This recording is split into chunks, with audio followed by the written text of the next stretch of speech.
Alhamdulillahilladzi ja'ala iddat at-turuq ilayhi. Asyhadu an la ilaha illallah wa asyhadu anna Muhammadan 'abduhu wa rasuluh. Allahumma shalli wa sallim wa barik ala sayyidil wujud sayyidina Muhammad wa ala alihi wa ashabihi wa li baitihi wa warasatihi ajma'in. Amma ba'du, Allahumma akhrijna min zulumatil wahmi wal jahli ila al-ma'rifati wal ilmi wa min al-hijabi ila al-mukashafati wal musyahada. Amin ya rabbal alamin. Alhamdulillah, ikhwah fillah, kita bertemu kembali yang insya Allah Allah berkahi siapapun yang ngajar, apalagi yang belajar ya. Ini request dari Buya Zul'asfi Hasan Hamidi Asy-Syafi'i Al-Asy'ari An-Naqsyabandi. Lengkap ya, beratnya tuh ya. Request supaya ngaji kita kali imbah, karena bulan ini kita mungkin agak kurang ke tepat ya, jadi kita ganti waktunya. Ada yang bertanya kepada saya, kok antum nisbat ke Syazili, kapan ngambil Syazilinya? Pertama saya jawab bahwa nama Syazili di belakang saya itu nama hadiah dari guru saya ya. Jadi itu bukan gelar kemursidan, bukan gelar nisbat thariqat, bukan gelar mazhab, tapi itu nama pemberian guru saya ya. Jadi disebut Ar-Razi Hashim Syazili. Saya nggak tahu dari mana beliau ngasih nama Syazili, saya kasih tahu beliau, kan dari dulu saya Naqsyabandi sama Samaniyah. Nah, itu Syazili, saya kasih nama Syazili. Jadi jangan salah paham. Dan alhamdulillah untuk Syaziliyah pun kita terhubung dari beberapa jalur masyayikh ya, yang masih hidup. Saya belajar tentang Nur Muhammad dari beliau, Syekh Abdul Rabb An-Nazari. Dulu saya tutup kajian Nur Muhammad setelah bertemu dengan beliau. Waktu itu ada Sidi Musa menemani. Apa yang dulu kita kaji semasa masih remaja itu, bahkan dari saya sebelum remaja, itu ada semua dalilnya oleh beliau dan ada semua rasionalisasinya. Jadi kenapa begini, kenapa begitu. Oh, ini bukan buatan guru-guru kampung ya. Jadi bahasannya sama. Kajian tentang Nur Nabi Muhammad SAW. Di situ mulailah saya membuka kajian Nur Muhammad sampai hari ini. Sampai hari ini ya. Beliau ini kemudian cabang thariqahnya ini masih Darqawi. Jadi Syaziliyah itu seperti Naqsyabandi ada Khalidi, ini ada Syaziliyah Darqawiyah, itu masuk ya, masyhur sekali di fil alam islami, di dunia Islam. Sedangkan beliau ini tadinya Darqawi, kemudian ditajdid oleh si Ahmad Al-Alawi, maka bernamalah Syaziliyah Al-Alawiyah. Dan saya lihat di sanad Syekh Yasin Al-Fadani, beliau pernah dapat terhubung kepada pemujaddid thariqah Alawiyah Syaziliyah. Wiridnya sama, makanya semenjak saat itu kita diribat. Walaupun sebelum beliau saya sudah mengamalkan Hizb Bahar, sudah dapat aurat Syaziliyah dari beberapa masyayikh, namun resmi dapat aurat khasnya dari beliau ya. Dan beliau mengijazahkan semua jalur thariqahnya dan wabil khusus thariqah Syaziliyah. Maka secara amalan aurat saya banyak cenderung kepada Syazili dan Alawi tentu, dan zikir khafinya lebih cenderung kepada Naqsyabandiyah Al-Khalidiyah. Beberapa kali kita mengamalkan Samaniyah, Qadiriyah, juga Al-Idrusiyah ya. Dan juga beberapa thariqah lain, seperti untuk sholawat saya suka Jazuliyah dan Idrisiyah ya, Jazuliyah dan Idrisiyah. Idrisiyah untuk sanadnya kita ngambil dari beberapa masyayikh, bahkan saya tajdid juga dari beberapa masyayikh. Kita ketemu ada Habib Muhsin Al-Kaf misalnya di Brunei, itu beliau ketemu dengan Sayyid Saleh Al-Ja'fari yang bersambung nanti kepada Muhammad Ali As-Sanusi yang merupakan murid daripada Sidi Ahmad bin Idris Al-Idrisi. Sidi Ahmad bin Idris Al-Idrisi inilah yang sering mendapatkan sholawat ruhiyah. Sholawat ruhiyah. Jadi sholawat itu nggak boleh dibuat-buat juga.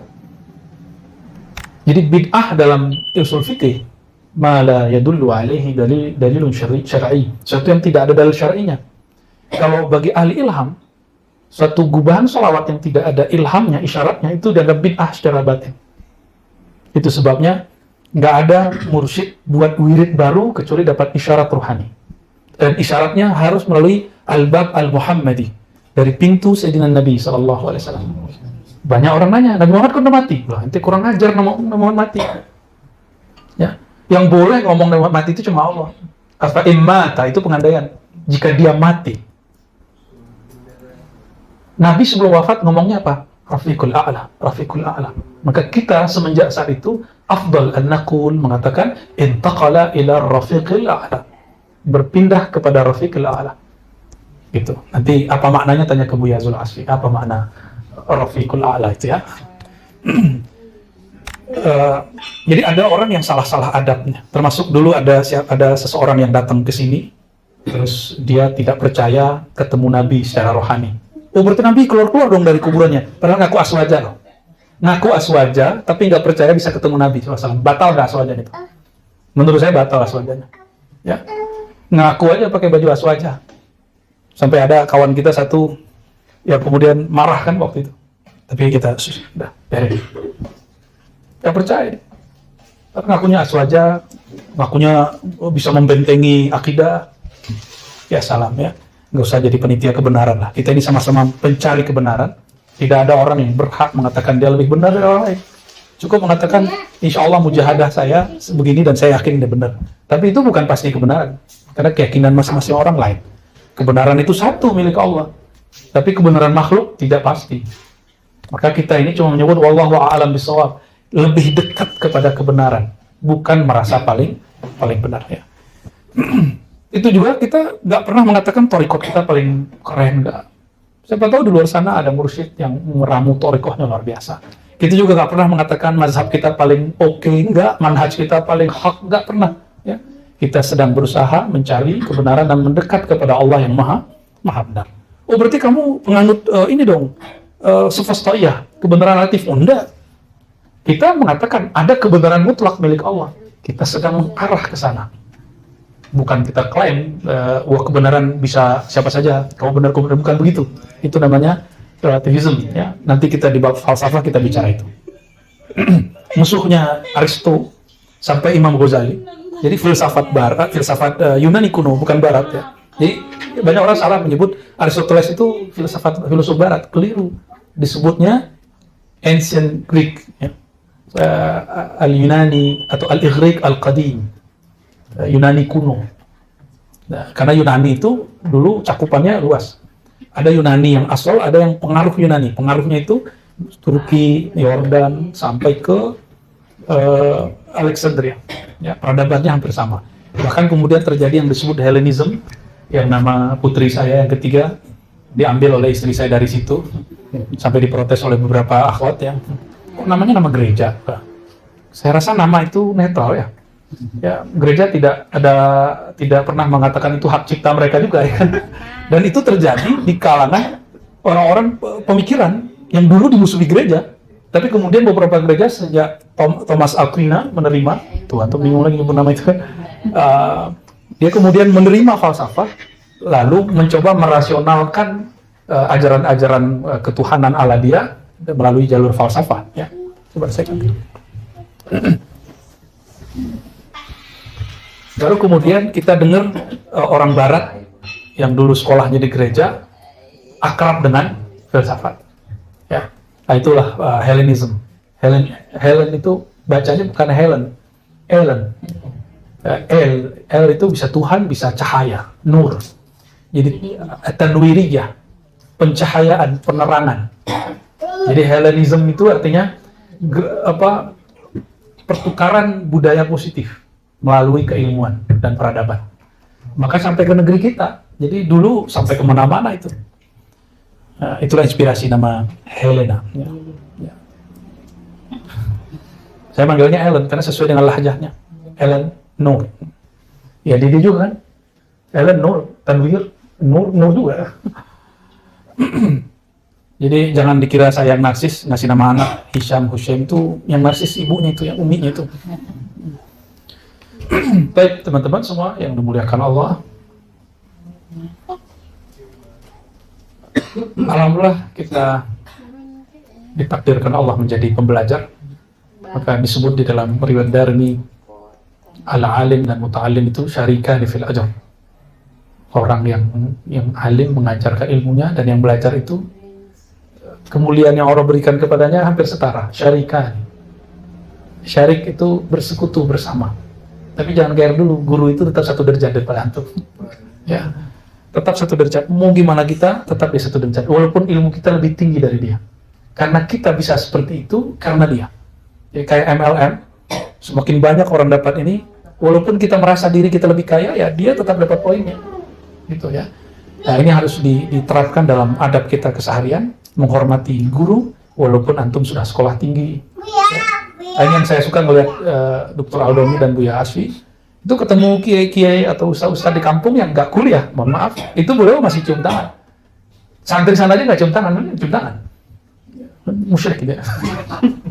Itu yang saya suka dari beliau-beliau itu ya. Alhamdulillah, kita bisa mengelola egonya, itu nggak mudah loh. Apalagi ini kan orang Sumatera, orang Padang kan. Tanya sama Datuk-Datuk ini, kapan orang Padang mulai cium tangan guru? Baru belakangan kan? Semenjak antum ketemu suami-suami. Bismillahirrahmanirrahim. Di sana dengan muttasil al-Imam Ibn Arabi. Ya, ini unik. Sanad kepada Ibnu Arabi itu melalui Syekh Ihsan Jampes Kediri. Jadi Maulana Sayyid Abuya Sayyid Muhammad Alawi Al-Maliki Qaddasallahu sirrahu, beliau ketika menyebutkan sanad Al-Futuhat Al-Makkiyah dan sanad Sunan Tirmizi, sanad Futuhat Makkiyah, begitu juga Syekh Yasin Al-Fadani. Syekh Yasin lebih tepatnya Syekh Yasin. Syekh Yasin Al-Fadani ketika menyebutkan sanad Al-Futuhat Al-Makkiyah itu melalui gurunya Syekh Ihsan Al-Kediri. Yang waktu itu sempat kok sedikit agak hot masalah nisbat kitab Sirajut Talibin, masih ingat ya? Itu kan orang di cetakan Timur Tengah ditulisnya Ihsan Al-Qadiri. Ya, padahal maksudnya Kediri. Ihsan Jampes. Ya. Syekh Ihsan ini ternyata ini semasa dengan Hadratus Syekh Hasyim Asy'ari qaddasallahu sirrahu. Beliau ini mutakhasis dalam ilmu ma'rifatullah. Saya ketika datang ke Gus Ali yang zuriat Mbah Yai Ahmad Dalhar yang semasa dengan Hadratus Syekh juga mengisahkan tentang beliau, Syekh Ihsan. Saya ingat saya. Nah, Syekh Yasin ketemu mereka.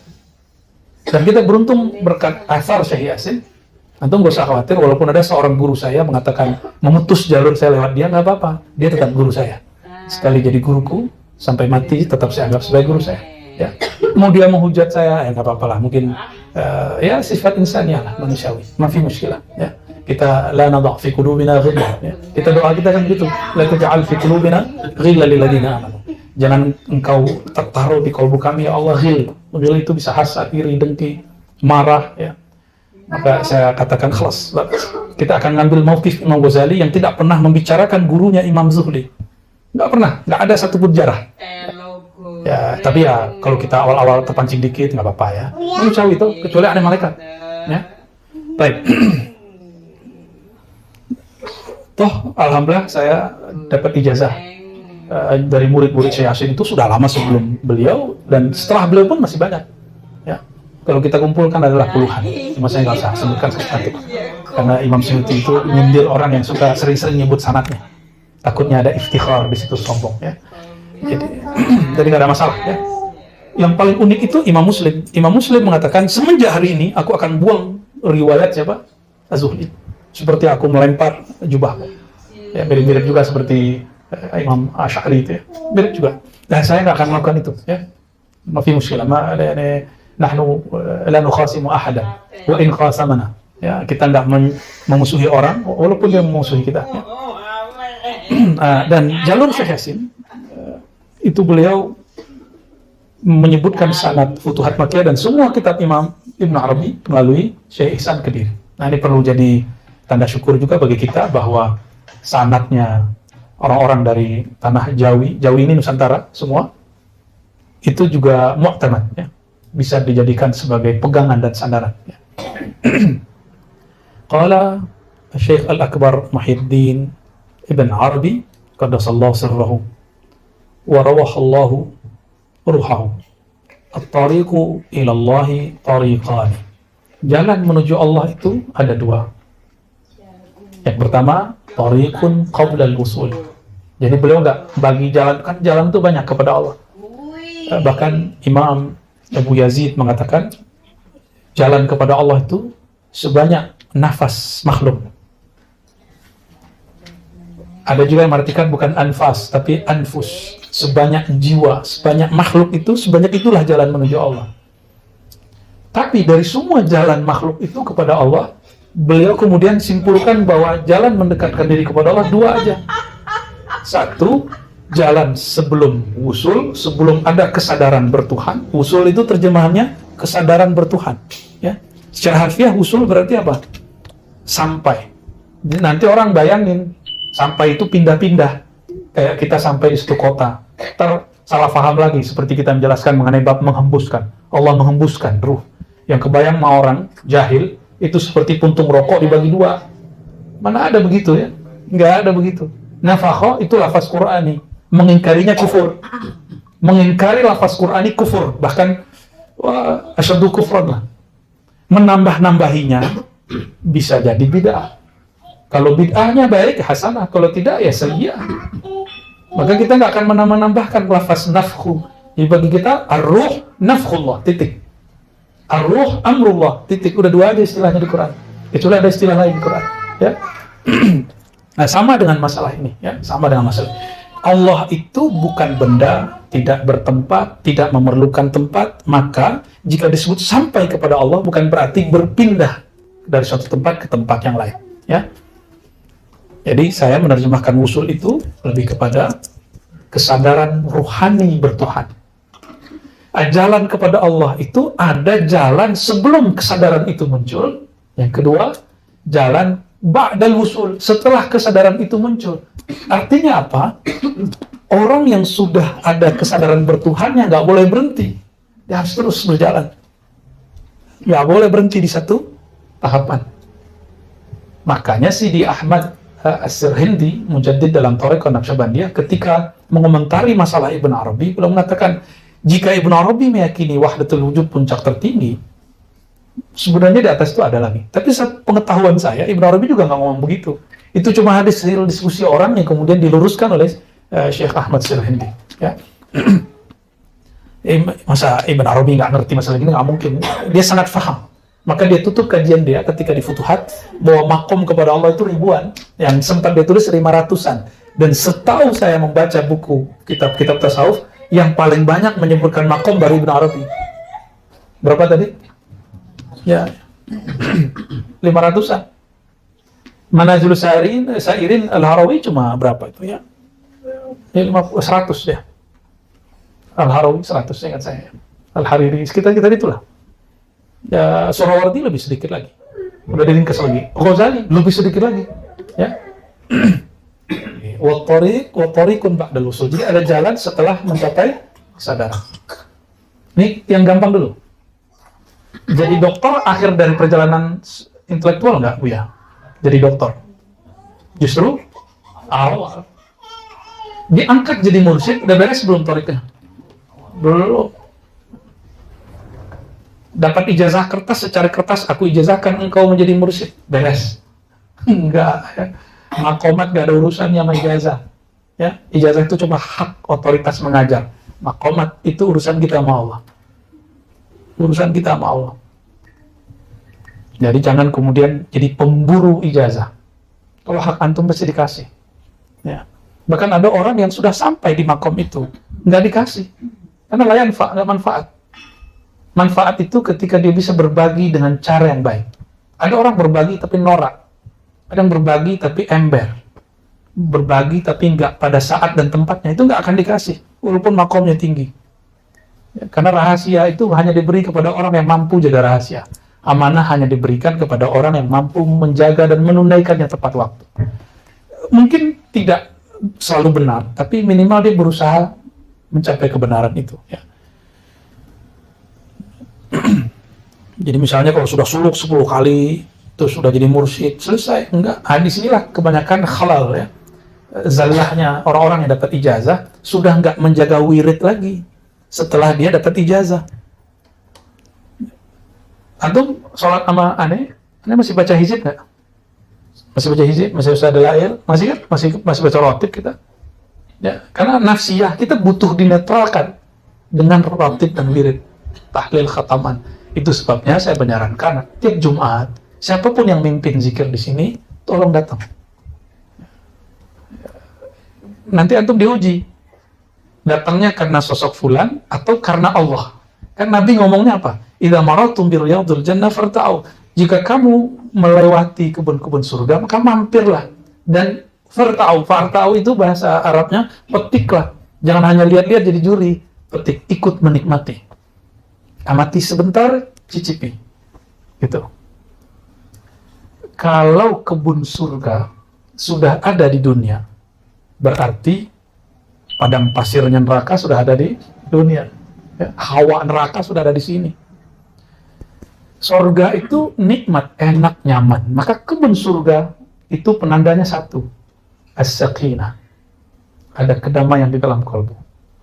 Nah, itu yang dirasakan sama orang yang wirid. Jadi kalau antum cuma ngaji hari Selasa, pinter sih otaknya, tapi nafsiyahnya nggak keurus, gelisah. Sama yang belajar koneksi rohani, tapi nggak punya aurat zikir, akan mengalami. Dia mungkin bisa koneksi rohani, tapi gelisah, jiwanya nggak bisa hilang. Cobain aja. Makanya seorang yang melakukan latihan-latihan koneksi rohani, itu wajib, bukan lagi sunnah, wajib melakukan latihan-latihan wirid-wirid, riyadhah, mujahadah, sehingga ruhnya balance dengan nafsu. Kalau ruh kita pergi, itu yang disebut mati kalbunya. Kalau ruhnya udah pergi, mati kan? Jadi orang mati sebelum mati itu dua. Ada yang mati sebelum mati itu wusul kepada Allah, kesadaran kepada Allah yang muncul. Ada yang mati sebelum mati kalbunya. Nah, ini yang menakutkan, ya. Nauzubillah min dzalik. Anggaplah kita yang pertama. Antum jangan ambil yang kedua ya. Anggap kita semua yang pertama. Jalan kepada Allah sebelum ada kesadaran bertuhan. Oke, kita ambil itu. Sudah. Ya, nomor 2 nih itu thariqatnya ruhiyah. Ruh, sifatnya ruh. Kajiannya ma'rifat. Tapi memang harus beres dulu yang pertama. Fattariqul ladzi ilaihi qabla al-wusul. Jalan sebelum wusul, thariqah sebelum wusul, yadkhuluhu as-salik bi awsafil ubudiyah. Hanya dimasuki murid dengan sesuatu yang bersifat penghambaan atau ubudiyah. Nah, apa saja wirid yang wirid itu membuat si murid menjadi hamba. Wirid ini disebut dengan at-tariq qabla usul, jalan sebelum usul. Ya. Dan ini kemudian makomnya dibagi-bagi. 1, 2, 3, 4, 5, 6, 7. Disebutkan 7, tapi dikatakan wa asbah dzalik, masih banyak lagi. Yang pertama adzillah. Ada makom yang mesti dilewati seorang hamba sebelum dia sampai ke usul. Adzillah. Zillah itu kehinaan. Orang yang hina itu, yang di makom zillah, penciriannya satu, an-nadamu. Dia menyesali dosa-dosanya. Dan kita sudah jelaskan berkali-kali, dosa itu tidak hanya dosa zahir, ada dosa batin. Ada dosa dari merasa tidak berdosa. Dan yang berbahaya.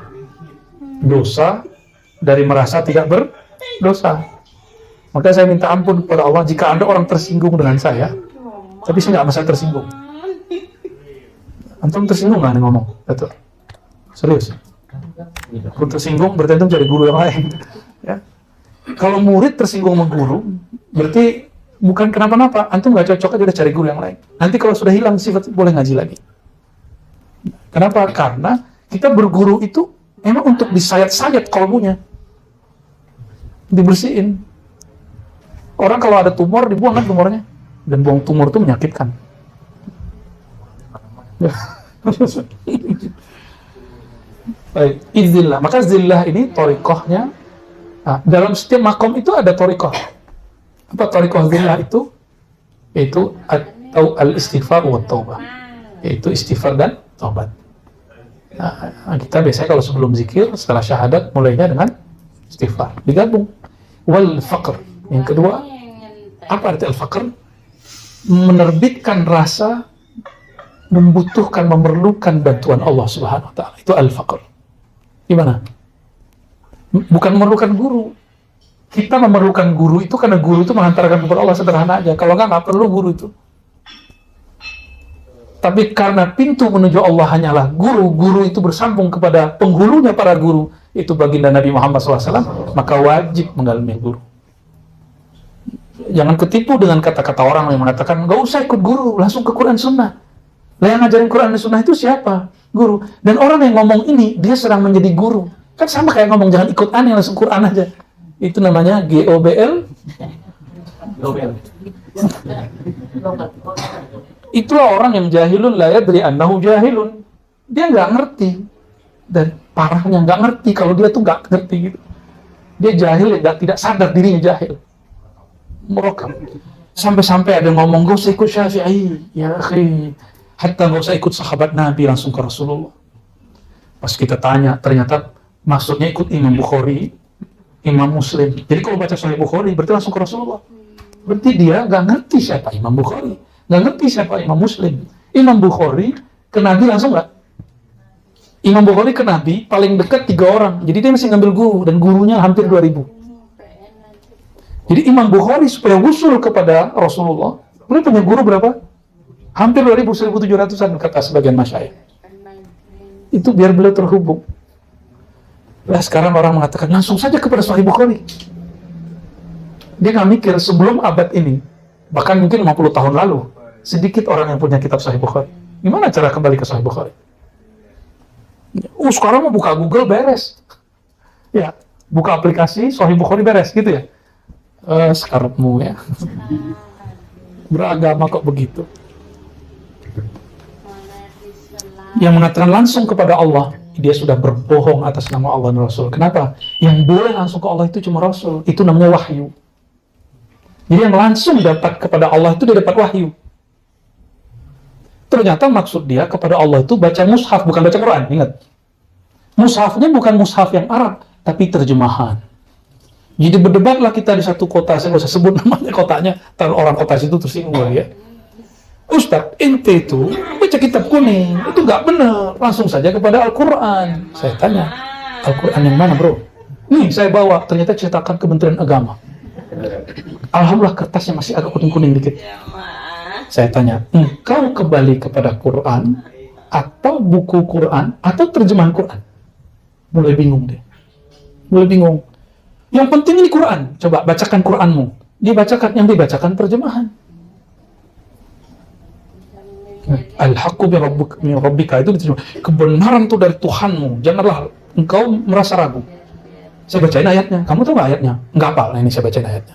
Yang Quran itu yang saya baca atau yang ada di bukumu itu? Bingung lagi dia. Ini kalau ini mushaf lembaran Quran, bukan Quran. Apa beda lembaran Quran? Lembaran itu makhluk. Kertas makhluk bukan? Tinta makhluk. Sedangkan Quran bukan makhluk. Pusing lagi dia. Aduh, tobat aja lah. Gak tahu sekarang dia gimana ya. Dan dulu saya begitu. Kenapa saya berani debat dia? Karena saya hampir 3 tahun seperti itu. Jadi ya pola-pola pikirnya kita tahu. Ada versi ingkar sunnahnya, ada versi yang ke sunnahnya. Nah, yang sunnah kita jajal kita sodorin terus Sahih Bukhari. Yang bawa Quran kita hadang terus terjemahan dia. Akhirnya ngaku terjemahan bukan Quran. Kita bisa menyadarkan orang yang sok-sok kembali ke Quran bahwa yang dia baca itu terjemahan Quran, bukan Quran. Karena terjemahan itu tafsir, disebut tafsir lafziyah atau tafsir tarjamah. Jadi membaca terjemahan Quran bukanlah Al-Quran. Itu penting digarisbawahi ya. Tarjamatul Quran laisat bi Quran. Jadi kita perlu al-faqr karena memerlukan Allah itu, membutuhkan sentuhan Allah itu lewat guru. Karena al-syaikhu babullah. Guru itu pintu menuju Allah. Kalau nggak usah jauh-jauh deh. Baca Fatihah dulu bisa sendiri, pas lahiran tuh bisa sendiri nggak? Ya, Bismillahirrahmanirrahim. Bisa nggak? Nggak bisa. Gimana? Dawami dulu lahir langsung bisa baca kulhu ya? Bisa? Enggak. Orang lahir nggak bisa bahasa apapun, nggak hafal ayat apapun. Maka menghafalkan satu ayat pun butuh guru. Terus dia ngomong nggak perlu guru, dianya guru. Ya. Al-faqr ya. Jadi faqr itu keperluan kita, kebutuhan kita kepada Allah dimulai dari berguru ya. Wal hajah. Sama ini satu makna hajah. Wal ittirar. Ittirar ini, ittirar itu hanya akan terjadi jika kita dapat ujian. Apa arti ittirar? Keterpaksaan atau genting. Ada kondisi batin kita genting. Sekarang tuh ada namanya falsafah al-kepepetiyah. Ya, ilmu kepepet. Coba tanya kepada orang yang nulis makalah, skripsi, tesis, disertasi, itu sistem kebut semalam itu betul-betul bekerja. Yang buat laporan di kantor, sama? Sama nggak? Ya, benar sama ya? Sama semua. Jadi kalau kita bisa terpacu, kok bisa terpacu mau nulis makalah? Karena ada dosennya, ada timingnya, ada deadline-nya. Thoriqoh itu gunanya untuk buat deadline. Kenapa zikir 1.000, 5.000, 70.000 itu deadline? Siapa dosennya? Mursyid. Karena ada asisten dosennya, khalifahnya, mursyidnya, wakil talqin, muqaddam, itu bagian-bagian dari sistem itu. Kenapa di kampus itu diterima, dalam thoriqoh nggak diterima? Sebelum ada kampus kita sudah ada begitu kok dari dulu. Ya? Belum ada kampus UI, UIN, UI negeri. Itu sudah di surau-surau sudah begitu modelnya. Di majelis-majelis sudah begitu modelnya. Jadi teman-teman, sahabat-sahabat, saudaraku semua, metode pendidikan itu membuat orang akan terlatih ittirar. Setiap kali orang kepepet, kejepit, maka akan muncul potensi-potensinya. Selalu begitu. Kita kan, oh susah. Pepet terus sama gurunya, pepet terus sama mentornya, pepet terus sama pembimbingnya. Ya bisa kok. Kawan kita dulu ngaku nggak, ngeliat tulisan disertasi itu boleh kayaknya gila nulis itu. Enggak, sekarang dia nggak gila, bisa dia nulis. Yang gila itu orang gila masuk kampus, gila jadinya. Orang gila masuk thoriqoh, gila. Nggak ada orang masuk thoriqoh gila. Tapi kalau sudah basic ini nggak benar, keluarnya nggak benar. Insya Allah ya, sejauh yang kita tahu. Jadi ittirar, apa arti ittirar? Memunculkan rasa keterpaksaan, genting dan darurat. Dan itu bisanya lewat deadline. Kalau di thoriqoh namanya apa ya? Tauqid apa ya?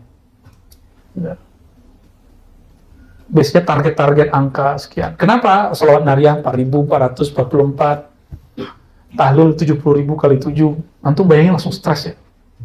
Enggak, jangan pusing mikirin itu. Kita dulu waktu kecil ngelihat ada orang bisa bikin rumah, pusing kita. Bisa bikin ini, bikin itu, bisa sekolah, bisa nulis. Tapi pas kita jalani pelan-pelan satu-satu. Jadi jangan langsung loncat. Itu alasannya kenapa ada thoriqoh sebelum usul. Jangan langsung loncat. Saya pengen jadi wali aja langsung deh. Thoriq badal usul. Nggak bisa begitu. Mesti ada proses dulu dijalani. Ya, mesti ada. Maka orang yang nuduh kita ninggalin syariat itu dia ngayal dan berbohong atas nama kita, atas majelis kita. Ya. Boleh adu wirid sama Buya Zul Asfi nggak? Sama Buya Aldomi. Banyakkan wiridan mereka dari yang nuduh-nuduh itu. Yang nuduh itu pakai Facebook sampai jam 12, jam 1 malam masih main Facebook.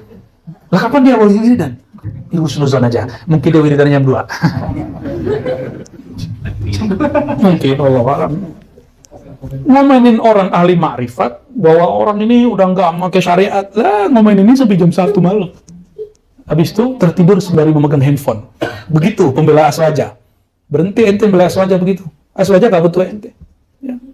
Allah tuh nggak perlu dibantu sama orang-orang begitu, dan Allah pada dasarnya tidak perlu bantuan siapa-siapa. Maka kalimat intansurullah yansurkum itu sama dengan fazkuruni azkurkum. Apa bedanya? Fazkuruni azkurkum. Ingatlah aku, sebutlah aku sebut kamu. Siapa yang duluan menyebut? Tapi zahir ayat sebut aku sebut kamu. Tapi orang kalau belajar balaghah dan belajar asrar, di situ nggak ada fa, huruf ataf. Fazkuruni fa'azkurakum, nggak ada, atau fa'azkurkum, nggak ada. Sebutlah aku, maka aku sebut kamu. Bukan fazkuruni langsung azkurkum. Jadi ini bukan masa, ini bersamaan. Maka kita tanya, yang lebih dulu ada siapa?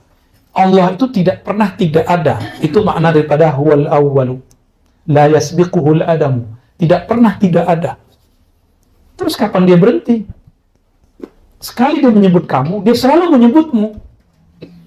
Gitu. Sekali Allah nyebut kita, selama-lamanya kita disebut karena dia qadim, dia baqa.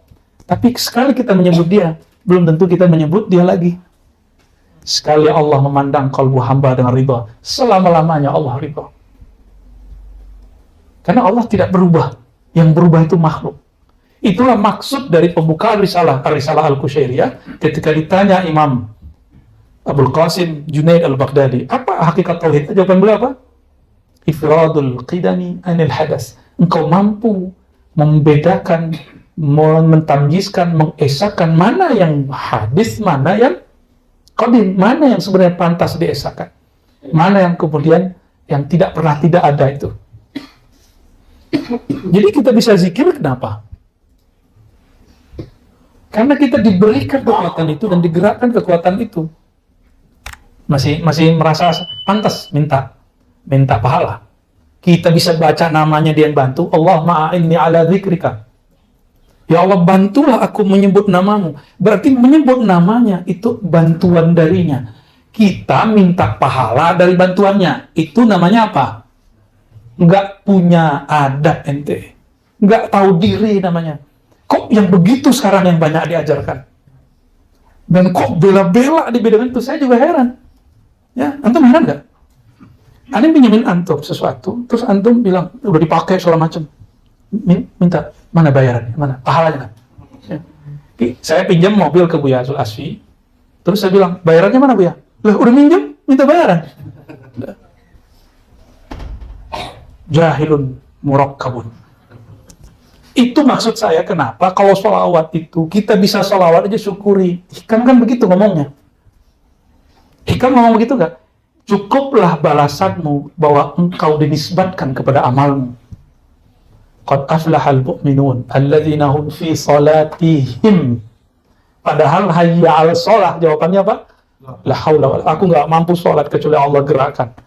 Terus Allah katakan, orang beriman yang beruntung itu yang fi salatihim, yang mereka punya sholat. Tuh. Salatihim itu kan kalau terjemahan bebas gitu ya, boleh nggak ya? Yani sahih terjemati. Kalau kan fi khata. Ya. Kalau disebutkan itu keberuntungan mereka, indikator pertamanya sholat yang mereka punya itu khusyuk. Kata Imam Nu'ta'ilah, inilah pahala yang pantas bagimu ketika amal yang bukan engkaulah penyebabnya disebutkan punyamu.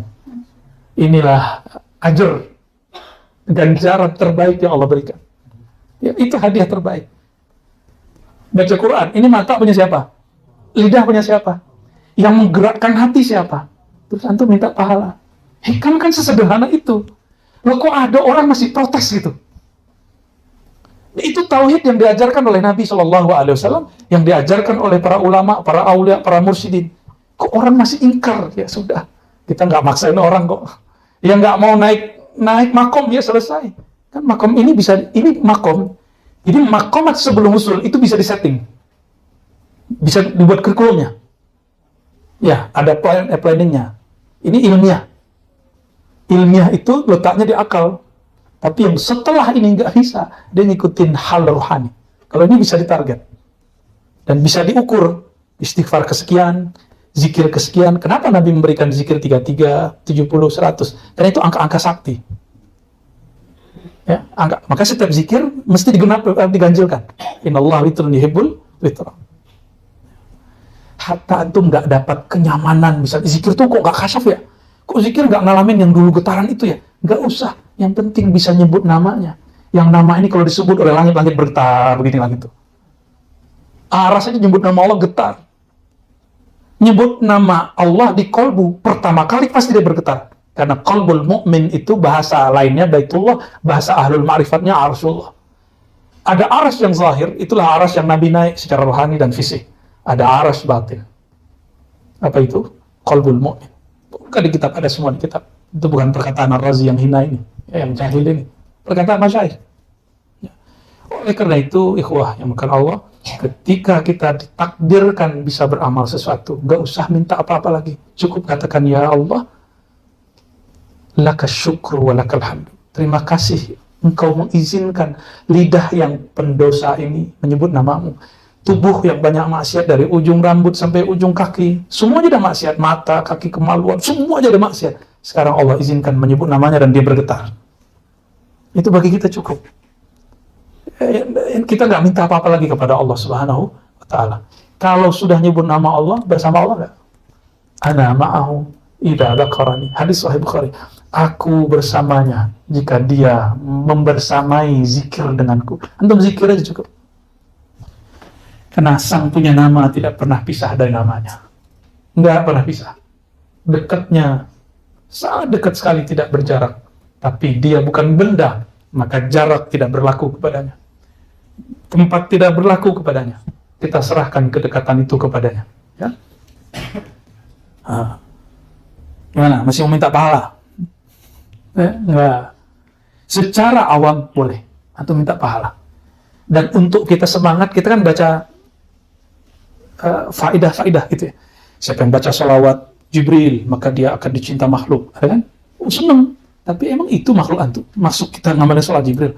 Untuk dicintai makhluk atau khalik? Makhluk atau khalik? Sholawat itu cari perhatian Allah lewat Nabi Muhammad sallallahu alaihi wasallam. Makanya hadisnya, man shalla alayya sallallahu alaihi wasallam. Siapa yang bersolawat kepadaku, Allah bersolawat kepadanya. Itu cara cari perhatian kepada Allah. Ya. Nah, dan makanya kemudian disebutkan 1 sama dengan 10. Kalau 10 sama dengan 100. Kalau 100 sama 1000. Maka coba bayangkan jika orang bersolawat seharinya 1000. Jika dia sholat setiap hari 10.000. Fahuwa aulad nas indan Nabi SAW. Orang itu orang terdekat ring satunya Rasulullah SAW. Maka guru kita yang berwafat, ya, berwafat di orang Betawi, ya. Dia mastur, ditanya sama orang. Beliau ini kan makomatnya Masya Allah. Ruhaninya, saya nggak usah sebut, nanti banyak lagi nggak percaya. Ditanya sama orang, Pak Kiai, bisa seperti ini tuh gimana ceritanya? Apa jawaban beliau? Saya dari bangun tidur sampai tidur lagi tidak luput dari bersolawat kepada baginda Nabi Muhammad SAW.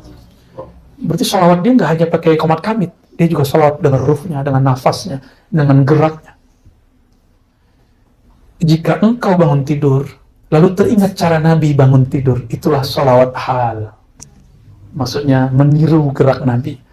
Engkau bangun tidur, baca doa, yang dibaca Nabi, itu solawat. Ketika engkau masuk ke tempat wudhu, lalu teringat cara wudhu Nabi. Tapi mungkin nggak ingat Nabi kalau nggak ada guru. Satu paket itu ke atas, sanad guru itu. Ya, kita bolehlah sebut al-asanid al-muhammadiyah. Sanad-sanad masyayikh-masyayikh yang terhubung ke Nabi Muhammad sallallahu alaihi wasallam. Maka ikhwah yang makan Allah, at-tariq qabla al-wusul, salah satunya ittirar. Dan itu hanya bisa lewat digembleng oleh guru yang pernah mengalami ini. Mungkinkah orang yang tidak pernah berenang mengajari renang setelah membaca 1000 buku tentang renang, menonton 1000 video renang, bisa nggak dia jadi komentator? Bisa. Maka yang banyak komentar itu rata-rata orang-orang yang cuma baca teori dan melihat teori, tidak berkomentar. Orang yang berkomentar itu rata-rata tidak praktisi. Nah, kita nggak usah yang begitu. Kita ambil yang langsung praktek. Ya. Perbanyak praktek daripada kalam. Ya. Tapi kalau sudah ngajar begini, ya kalam yang banyak. Tapi kan emang saya ngajar tiap hari kan nggak juga kan? Emang Buya ini ngajar tiap hari kan nggak? Dibandingkan ngomong, banyakin diamnya. Kira-kira begitu ya. Buat tamaskun. Nah, tamaskun ini belajar sederhana. Ya. Gitu ya. Soalnya belajar hidup sederhana. Meskipun kita punya. Belajar hidup sederhana itu bukan berarti antum nggak boleh punya apa-apa. Boleh punya rumah, punya mobil, punya motor, apa boleh. Tamaskun itu orang yang hidup sederhana, dia hanya menggunakan atau mengambil sesuatu yang bermanfaat dan tidak mubazir. Orang kalau tahu dia nggak berkecukupan, ada barang sedikit dijaga-jaga.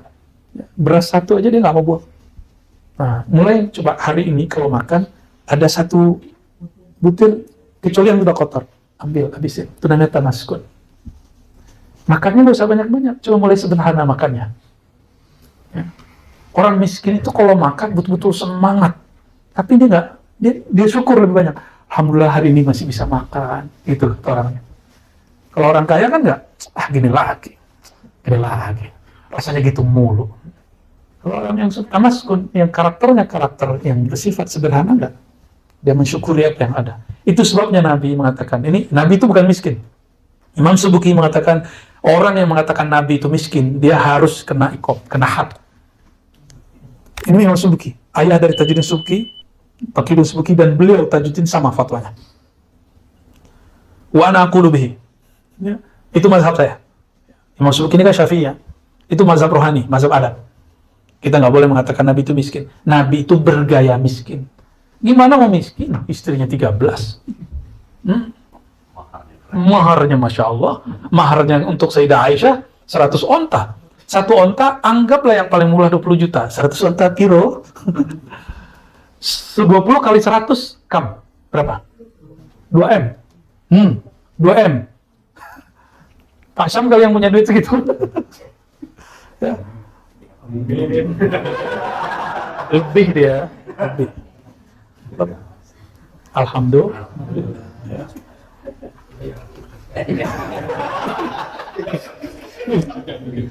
Temennya nggak yakin ya, Mas Sulaiman nggak yakin. Antum bayangin, masing-masing istri Nabi itu ada khodamnya, ada kendaraannya, ada rumahnya, ada pembantunya, ada budaknya malah. Budak tuh dibeli loh. Tapi Nabi nggak tahu, Nabi kan dapat persenan dari Baitul Mal. Tapi kan itu ngurusnya luar biasa, fasilitas. Nabi ngasih makan mereka, terus kendaraan. Masing-masing istri punya kendaraan, bukan satu. Dan setiap istri Nabi itu seperti rumah panti sosial. Setiap hari ada orang minta. Mungkin nggak beliau itu miskin? Yang miskin itu orang yang tidak cukup penghasilannya. Nabi itu berlebih. Maka bisa memberi. Maka jadilah orang kaya walaupun dompet tipis. Ciri-cirinya suka berbagi, walaupun sedikit. Kalau antum sudah pelit waktu masih kere, nanti kaya, pelitnya tambah medit. Karena pelit itu penyakit di kolbu. Dia seperti benalu. Kalau tubuhnya besar, dia akan membesar. Jika hartanya banyak, dia akan tambah besar. Sombong juga begitu. Orang nih sombong. Suka tukang ngejek, tukang ngomongin orang. Masuk Islam atau hijrah. Yang di kolbunya belum dibenerin. Nanti mau jadi mursyid dia, tetap akan suka ngomongin orang. Cuma yang diomongin, kalau dulu teman bisnis, sekarang teman sesama mursyid. Teman sesama ustadz dan da'i. Sama modelnya, bahkan ini lebih dosa. Dulu dia ngomongin teman bisnisnya, sekarang dia ngomongin teman sesama pendakwah mursyid. Dulu dia ngomong jatuhin lawan bisnisnya, sekarang kemursidan itu dia bisniskan, maka dia kemudian mencari lawan. Itu fakta-fakta yang terjadi di dunia-dunia kolbu yang belum beres. Fi qulubihim maradun, penyakitnya belum beres kok. Mau diapain? Mau ijazah satu ring itu berapa kertas? 500. Satu ring itu cuma legalitas untuk mengajarkan. Loh, kitanya nggak beres. Kalau kolbu nggak beres, antum ngajarin murid, itu namanya transfer ketidakberesan ke dalam kolbu murid. Selama-lamanya kita emang nggak akan beres, tapi Rasulullah itu ngajarin cara memberesin kolbu. Nah, kita ini lagi belajar membereskan kolbu. Ya, maka seorang mursyid yang hakiki nggak pernah merasa dirinya benar-benar mursyid. Dia menganggap dirinya hina karena dia tahu dia melakukan, itu lebih hina. Nah, ini adab kita, ya, adab kita. Jadi saya duduk di sini bukan berarti saya lebih baik ya. Ini karena dia bisa ngeliat belakang aja nih ya, biar belakang juga bisa ngeliat kita, kan benar? Ya. Kalau nggak saya duduk di bawah nih. Baik, ya, bukan ngambek, bukan. Ya. Tamaskun berarti bergaya hidup sederhana. Maka hadis Imam Ahmad yang mengatakan Allahumma ja'alni miskinan wa ahyini miskinan wa tawaffani miskinan, hadis yang sahih, pemahaman yang tidak sahih. Ya Allah, jadikan aku miskin, hidupku kayak seperti orang miskin, wafatkan aku seperti orang miskin. Itu maksudnya apa? Kesederhanaan, bukan kepunyaannya. Ya. Maka disebut tamaskun, bukan menjadi miskin, tapi mengambil gaya hidup seperti mereka. Hidup sederhana dan segala macam. Saya ngobrol sama orang-orang kaya ya, itu bajunya biasa. Ngobrol sama orang alim, pakai baju kaos ya. Tapi sama orang yang nanggung-nanggung alimnya, Masya Allah, dulu Datuk Dodo ini, serbannya mengerikan. Bener nih ya, naik angkot pakai serban, habib kata orang. Tapi masih bayar ya, berarti nggak laku serban antum. Seharusnya kalau sudah naik tuh, foto-foto aneh sedekah buat antum ya. Doain angkot kita bed gitu. Rendah amat ya, enggak ya. Tapi itu namanya lagi jos, boleh, nggak apa-apa. Jadi kalau ada kawan kita, ilmunya menurut antum nanggung, kan menurut antum. Antum punya ilmu nggak ngamalin serban, Bang Dodo dapat 1 kalap serban dipakai, itu lebih afdol ya. Cuma sekarang nggak tahu deh. Ya, malu deh. Lagi cuci. Lagi cuci. Nggak buat pakai helm. Ini Buya coba tanya. Dulu awal-awal ceramah dakwah, baju itu penting dia, biar disebut orang alim ya. Tapi lama-lama kita menemukan pola. Ternyata ilmu itu bukan fil libas. Benar nggak? Kemanisan dakwah itu bukan pada performan, bukan pada ya, gaya yang keren, gaya yang mustah, gaya yang ngebit. Enggak. Tapi betapa indahnya jika emang sudah alim, emang sayyid, terus pakaiannya begitu. Itu 2 kali dia dapat. Karena berpakaian seperti itu bagian dari adab, terutama lagi ngaji. Ingat, adab itu harus sesuai dengan mahal dan makan. Tempat, mahallu, tempatnya, dan zamanu, waktunya. Ngerti maksudnya? Ya. Jangankan di sinilah, di barat aja. Itu orang kalau nonton konser musik, orkestra, itu ada pakaian khususnya. Orang barat tuh. Ada jas khususnya. Ya, apa? Dress code. So amat nyebutnya. Tapi antum, saya kaget. Di Timur Tengah, pengajian pakai baju kaos. Orang Indonesia lah yang alhamdulillah kalau ngaji itu rapi. Yang pakai baju kaos nggak usah merasa tersinggung, biasa aja ya. Syekh Ali Jum'ah itu ulama besar di Al-Azhar. Di masjid beliau, zawiyah beliau. Itu kalau pas diputer kameranya, kita kaget. Yang pakai kopiah kayak Buya ini nggak berapa orang. Apalagi yang pakai turbus Turbus Azhar itu nggak banyak. Tapi jangan dikira mereka bukan alim, yang pakai baju kaos pelevis itu hafal Alfiyah, hafal Quran 30 juz. Apalagi di Turki. Di Turki itu malah ada beberapa tempat, semua peraturan nggak boleh pakai kopiah kecuali di tempat ibadah. Makanya di sana itu, ya yang seperti di Pulau Jawa, sampai ada kiai, santri, masuk mall pakai sarung, pakai kopiah, ya itu negeri kita lah. Ya, negeri kita lah, alhamdulillah. Alhamdulillah, negeri kita sangat rapi sekali. Sangat rapi. Ngaji itu, jadi ada pakaian ngaji, ada pakaian jalan-jalan, ya kan? Benar nggak? Bang Do pas kita berkemah kemarin itu kayak yang jagain villa. Pakaiannya. Kita mau nanya tuh tadinya, Mas. Wal khudu itu merendahkan hati. Nah, itu ada caranya, ada teknik-tekniknya. Ini mohon maaf. Bersih-bersih di zawiyah tempat ngaji itu bagian dari khudu. Jadi jangan nunggu orang nyuruh, panitia nyuruh, enggak, kelihatan bersih. Ini tempat ngaji bukan? Ini malaikat selalu turun loh ke sini, malu sama mereka. Kita bersih-bersih, malaikat tuh suka bersih-bersih dan harum. Ini kayaknya sudah nggak ngamalin ini nih bakal buhur, nggak akan bakal ada jin kok. Ya. Kalian buat fitnah baru, jin makan asap. Coba sebutin 1 dalil saja bahwa jin makan asap. Ada nggak? Ada Bu ya? Wah itu kata orang lagi kesurupan tuh. Orang kesurupan dipercaya. Orang kesurupan kok dipercaya. Orang waras itu nggak percaya. Yang dipercaya orang kesurupan. Yang ngancurin nama Asmaul Husna, nama Ashabul Kahfi. Itu kan karena percaya sama kesurupan. Dihancur-hancurin. Itu kan penghinaan terhadap nama-nama Ashabul Kahfi. Itu nabi loh. Ashabul Kahfi itu nabi-nabi yang tidak disebutkan namanya sebagai nabi. Dulu tuh nggak ada istilahnya wali. Orang itu dulu kalau nggak nabi rasul. Kalau kenal Allah nabi. Kecuali orang awam. Kalau dia punya kekhususan seperti Ashabul Kahf, Uzair, bahkan orang yang disebutkan di dalam kisah Sayyidina Sulaiman yang diberikan ilmu daripada kitab. Namanya siapa? Asif. Itu hakikatnya dia nabi, dia bukan rasul. Maka dia ngikut kepada syariat Nabi Sulaiman. Al-Khudu itu belajar ya. Kalau kerja bakti, gotong royong, kemudian apa yang kita buat.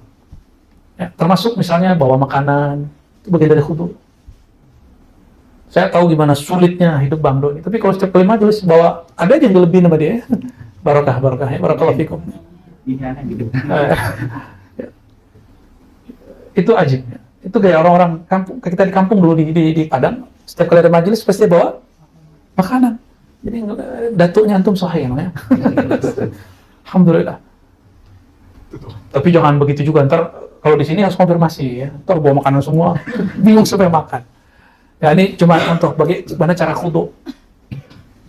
Ya kalau lagi rame-rame piring kotor, bersihin walaupun ada nanti yang mau bersihin. Kayak gitu. Kita beradab. Ya. Cara khudu. Jadi khudu itu menanggalkan ketinggian ego. Itu nggak mudah. Atau dikata-katain orang, nggak disapa orang. Loh, emang kita ini orang hina, nggak disapa juga nggak ada apa-apa tuh. Kita kan suka baperan. Sisi manusiawi kita ini suka baperan. Nggak merasa, nggak dihargai kok. Apain itu. Dan yang paling berat itu orang yang berilmu dan bernasab. Jadi siapa yang emang diberikan ilmu, bernasab, berhasab. Hasab ini mungkin jabatan dan segala macam, bangkat. Ini ujiannya berat di sini. Di khudu ini berat sekali. Kalau bisa melalui, Allah akan berikan kemanisan dalam khidmat, dalam taat, dalam ilmu dan ma'rifat. Nikmat sekali. Itu yang berat. Ya. Orang-orang begini yang bisa dibimbing, kalau nggak bisa dibimbing. Khudu inilah. Antum ini sekolah, alim, terus dikata-katain nama Ar-Razi. Terima nggak? Ya. Gimana? Orang alim, udah pinter, udah baca kitab ini, wah, ini udah baca kitab itu. Baca sih iya, paham kan belum tentu. Ya. Apa salahnya kita berbagi faham? Kenapa ulama dulu suka mengulang baca kitab? Kadang-kadang baca pertama tidak faham, baca kedua faham. Wa al-khusyu', lalu belajar khusyuk. Nah, khusyuk itu belajar untuk memfokuskan kalbu. Itu berat sekali. Mau antum itu sudah jadi mursyid, jadi wakil talqin, coba aja zikir. Zikir nih, pasti ada pikiran macam-macam. Dan itu selama-lamanya tanda bahwa syaitan itu ada mubin, musuh yang nyata. Ya. Kalau nggak ada itu, saya curiga jangan-jangan setannya antum. Jadi kalau nggak ada gangguan-gangguan ini, rasa takut, itu wajar. Takut itu bisa dihilangkan kalau berguru dengan benar, buang ilmu-ilmu yang nggak benar. Rasa takut yang gelisah yang ada di sini, itu rata-rata dulu kita pernah belajar ilmu-ilmu yang tidak bermanfaat. Makanya berdoalah, ya Allah aku meminta ilman nafi'an, ilmu yang manfaat. Itu aja minta terus. Udah sering belum minta begitu? Allahumma inna nas'aluka ilman nafi'an. Ya Allah, yang aku minta ilmu yang manfaat. Ilmu kan banyak. Coba, Dawami perlu filsafat Greek-nya? Yunani nggak perlu. Perlu filsafat Descartes? Ya, atau Sartre? Atau nggak perlu kan? Palekol nih. Perlu nggak dengan konsep al-lazzah inda Ibn Sina? Nggak perlu. Jadi kita belajar ilmu yang bermanfaat. Manfaat itu dia aplikatif dan bernatijah. Dia langsung bisa diamalkan, mudah diamalkan, dan ada natijahnya. Natijah itu buahnya. Buahnya pada rohani, apalagi pada jasmani. Pada materi, apalagi pada materi. Nah, itu belajar khusyuk. Nah, karena belajar khusyuk ini bisa dikurikulumkan, itu sebabnya zikir itu dipejamkan mata, disebut nama Allah, diambil dari satu titik batin, disebut latifah, ditarik ke titik yang tertentu, dibawa ke bagian mana, dihunjam ke dalam kalbu. Itu namanya belajar khusyuk. Kalau khusyuknya sudah datang, perlu nggak titik-titik itu? Nggak perlu, itu cuma metode. Ya, cuma metode aja. Dulu kita belajar halus, kasar. Masih dapat nggak? Lora Ali masih dapat? Beneran? Waktu kelas 1 SD, halus, kasar. Udah nggak dapat ya, umur antum kayaknya nggak dapat. Bapak masih dapat? Ya? Wah, ada Wami nggak dapat. Kalau umur paletkol masih dapat.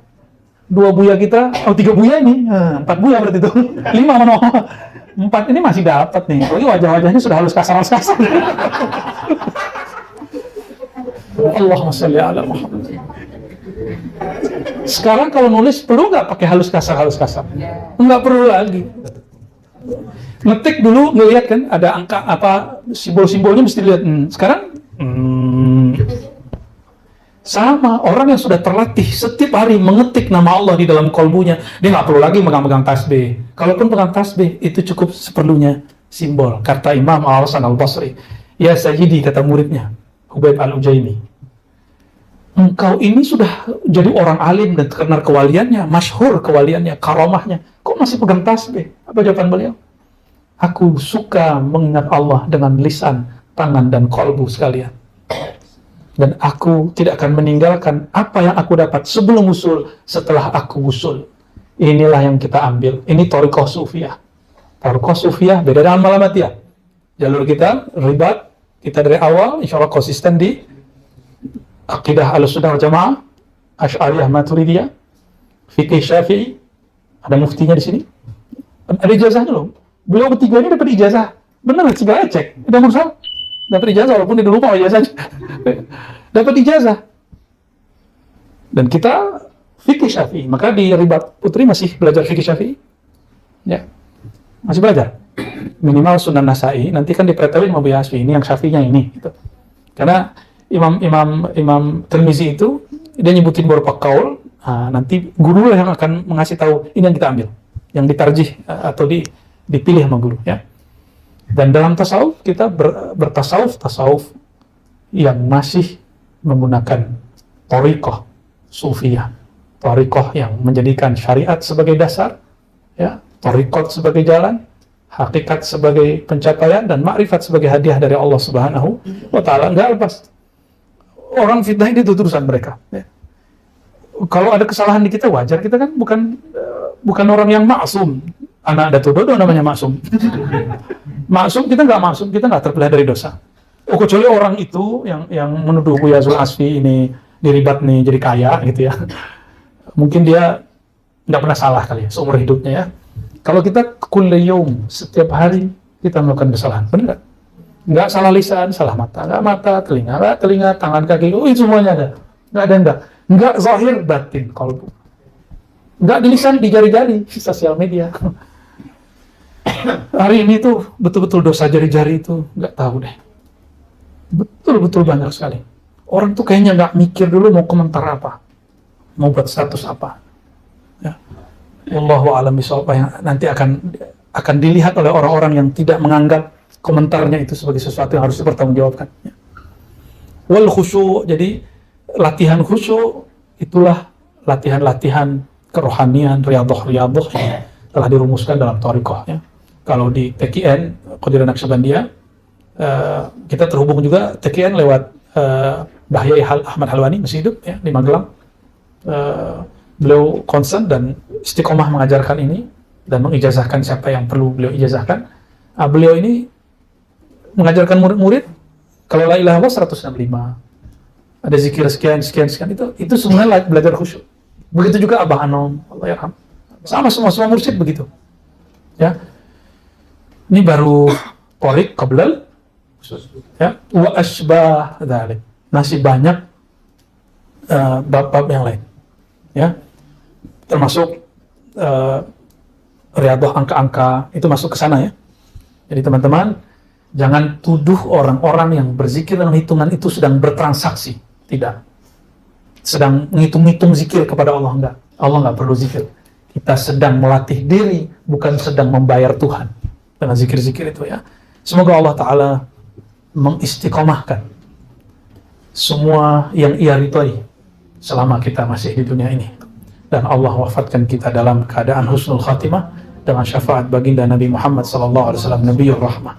Allahumma bihaqqi Sayyidina Muhammad SAW. Ya Allah, dengan kemuliaan Nabi Muhammad SAW, jadikan kami umat Nabi Muhammad SAW yang berhak mendapatkan syafaat bantuan Nabi Muhammad SAW. Allahumma ya muqallibal qulub, wahai yang membolak balik hati kami, Engkau maha tahu setelah ini apa perubahan hati kami. Kami tidak tahu ya Allah, Engkaulah yang maha tahu. Namun ya Allah, rahmat dan kasih sayang-Mu akan menjaga perubahan-perubahan kami. Fasrifna ya Allah ila ahsanil ahwal. Maka jika Engkau tetap mengubah kami, ubahlah kami ke arah yang lebih Engkau ridhai. Allahumma ya Allah ya nur, ij'alna nura. Ya Allah, jadikan kami bercahaya, bercahaya pada pandangan kami, pendengaran kami, perkataan kami, sikap kami, paham kami, dan juga cahaya di dalam kalbu kami dengan zikir dan ma'rifat kepadamu. Allahumma ya Allah, kami ini selalu terhijab dengan dosa-dosa kami, terhijab dengan diri kami, sedangkan Engkau maha suci daripada semua hijab. Maka ya Rabb, izinkan irfa annal hujuba, singkapkanlah, angkatlah hijab-hijab itu ya Allah dari diri kami. Allahumma bihaqqi sayyidina Muhammad sallallahu alaihi wasallam fashfa'na fid darain wa akrimna bi ru'yatihi fi darain. Allahumma ya Allah, muliakanlah kami dengan izin darimu ya Allah untuk memandang wajahnya yang mulia, wajah yang mana pernah memandang wajahmu ya Allah. Allahumma ya Allah, terakhir kami berdoa ya Allah, ikhtimna ya Allah bis sa'adah wa la takhtimna ya Allah bis sakhawah. Jika engkau tutup hidup kami ya Allah, tutuplah kami dengan sa'adah, dengan kebahagiaan memandang wajah rububiyahmu, memandang keridhaan nabimu, memandang syafaat baginda Nabi Muhammad SAW. Dan jika engkau takdirkan kami bertemu mungkar dan nakir ya Allah, bantulah kami, ilhamilah kami menjawab mana yang sepatutnya kami menjawab ya Rabb. Rabbana atina fid dunya hasanah wa fil akhirati hasanah wa qina adzaban nar. Wa sallallahu ala nabiyyina Muhammad walhamdulillahi rabbil alamin. Al-Fatihah.